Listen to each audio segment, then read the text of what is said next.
Welcome to Evo Biz Devo with Isis Latham, your host, your hub for personal and professional growth since 2018. At Evo Biz Devo, we bring together entrepreneurs, business leaders, and change makers to spark ideas, share knowledge, and grow together. Stick with us as we explore fresh ways to expand networks, build resources, and create lasting impact. Let's get started. And it's a privilege and an honor to be able to bring talent like Sarah Ziesler to you today. Sarah helps women entrepreneurs running service-based businesses improve your productivity and revenue by implementing systems and strategies that align with you and your business. And I gave an extra emphasis on you because if it doesn't align with you, then it really is not going to work in your business. So being able to figure out what aligns, how to generate more opportunity for yourself, more revenue, that's really the crux of what Sarah is doing here. So welcome, Sarah. Go ahead and tell us a little bit more about this passion that you have for looking at the components of someone's business and helping them navigate and streamline.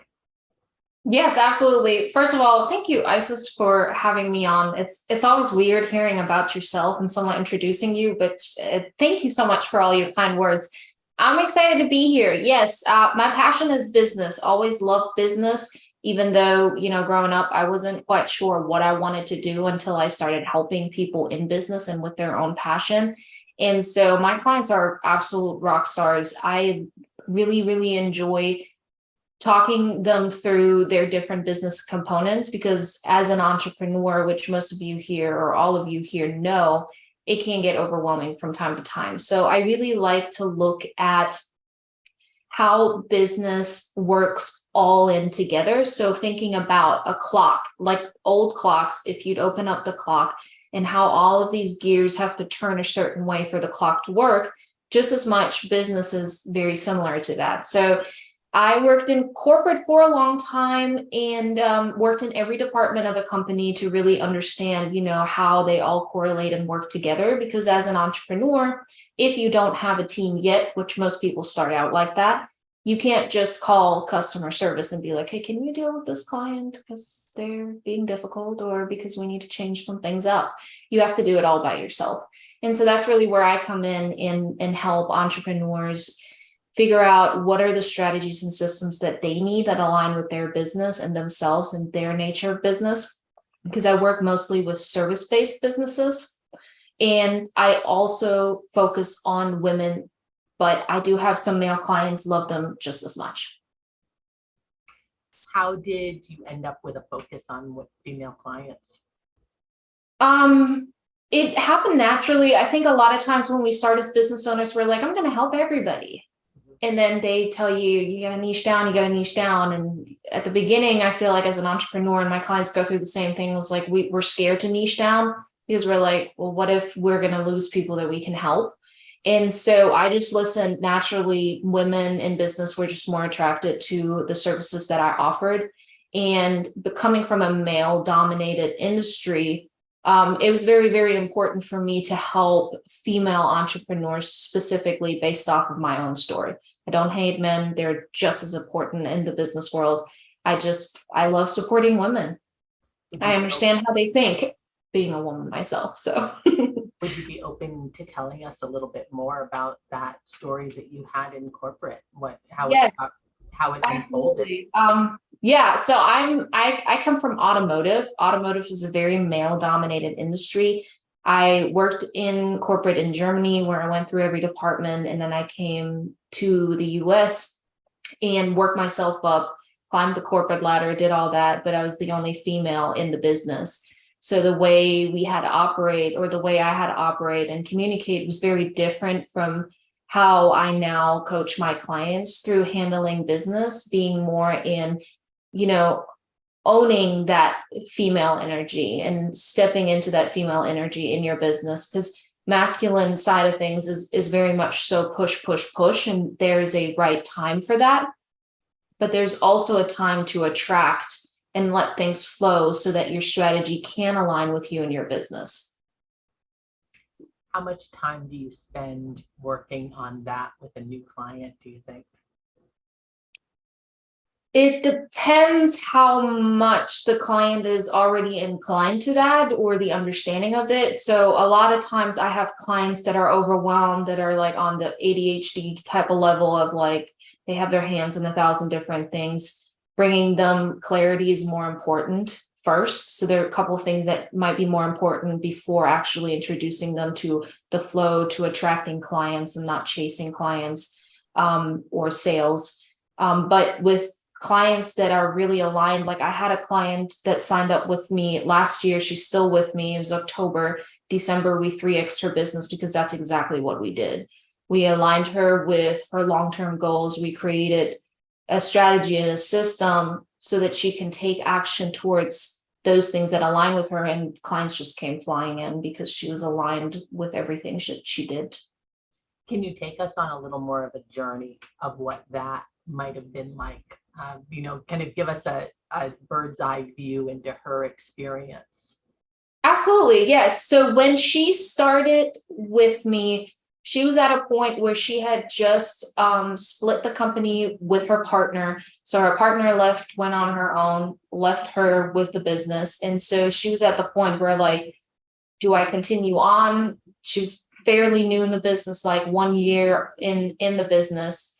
And so she had a couple of clients, but the question is always like, I have all these ideas, but I don't know how to implement it. And so usually people come to me for that, or they're overwhelmed and they don't know where to start. And so what we did, and it's funny because I'm actually teaching this in a masterclass in August, is like the 3 things specifically that we did is we looked at, okay, what is the actual long-term vision? Like, what do you want to be known for? And what does success actually look like to you? Because success can mean a lot of different things for a lot of different people. It can be having a lot of money. It can be having more time while running your business and helping the people that you have a passion for helping, but also being able to be a mom or have a family and do other things. And so we very clearly define what the long-term goal of that business is, instead of just cutting straight into, okay, what are the 3 goals you want to reach next quarter? And so based off of that, it gave me a better understanding of what she truly stands for and what motivates her, because she's a client that is not motivated by money. So having her focus on sales would have been counterproductive, because she's a doula. So she's all about helping moms. She's really good at what she does. And she has a very great passion for helping moms and helping them through the birth and postpartum. And so we incentivized her more with, hey, how many moms can we help? So what's your actual potential per month that you can reach currently with how your business is currently set up? And then based off of that long-term vision, we then set 90-day commitments where we created goals for her. And she's still with me. She continues to reach them. She hit her Q2 goals in May, and she still had a month to go. So like she's totally rocking it. That's awesome. Yes. So you talked about step 1. That's the actual long-term vision. What's success mean to you in defining that? Mm-hmm. Now, step 2, what's that one? So step 2 is really then, okay, we have this dream, we have this passion, this is what we really want. How do we take what we want long-term and put it in a plan that we can actually achieve step by step? Because, businesses don't overnight all of a sudden boom and they're great. There's a lot of work that an entrepreneur puts into their dream and their purpose. And so the next step then is to really create the 90-day roadmap. And so within the 90-day roadmap, we very clearly define what the goals and what the focus is going to be for the next 90 days, because there's a lot that we can reach in just 90 days instead of looking at a full year. And so everything comes with due dates, everything are actionable things there. And in that strategy session is where we clearly write things out in a way where you look at your roadmap and you don't have to think, okay, where do I start? Like everything is very well planned out already so that we can put that in place. So that's step number 2, is creating the 90-day roadmap, clearly defined goals so that you can focus yourself on those things as well and aren't be distracted by things that are going to block you or hold you back. That's great. So, and that's where she's experiencing those wins, and Yes. she can Well, and quantify them it's quickly. going to be, yeah. And so you create your 90 days based off of what it truly you want, but also like who you are. So like you create it in a way where it aligns really with the next steps in your business. And so having that roadmap very much clarifies, okay, these are the different steps. Let's go, let's take action. And so what we then, the third step then basically is we take the 90-day roadmap and we create a tracking system. And so with the tracking system is where accountability comes into place, where we review key performance indicators, where we review, hey, what's working, what's not working, because in my opinion, nobody can just walk in and say, this is exactly what you need to do in your business. Like there are some strategies that you define. It is, as an entrepreneur, your responsibility to make sure that the strategies you're implementing into your business and the action you're taking on your business are actually working. And without tracking that with numbers, there's no way to know. That's with social media strategies, any type of marketing strategies, sales strategies. And it can go so detailed. Like we then, after she hit her 3x in her business, we then started working on the client journey. And all we did is we changed 2 components of the client journey and flipped them around, and it got her 3 more clients. So like the stuff is in the details. You just have to make the time to work on the business, to put the strategies in place, and then to also track if it's working or if it's not, and adjust accordingly. You mentioned something really important. There were 2 pieces there. The stuff is in the details. And then you also said that you have to make the time. What kind of a commitment to time should people be looking at if they were to go through this 3-step process? And does it change over those time periods, the time commitment? Clients that sign up with me see first results within 3 months. Okay. So actual like results that can be tracked if it's on a sales and marketing level. Usually stress levels go down by the second meeting because of that clarity. Like the reason why we're stressed is because we lack clarity or we feel like we're no longer in control of our business. And so that usually goes away the first 2 weeks. And then financial stressors, in the first 3 months. That's what I've experienced with my clients. And how much time should a person be committing to this business building process, do you think? And I imagine it's different for everybody, but give us some of your wisdom. Yeah, so I do not like to put time. Like I don't like to say you should be working on your business 5 hours a week type of thing, because if you can do it faster, do it faster. Like, why are we limiting ourselves on saying, hey, this is going to take me five hours? So like, I'm very much against time blocking, just because with working with my clients and my own self, I'm very structured. I always reach or try to reach for high productivity, but there's always a way we can increase our productivity.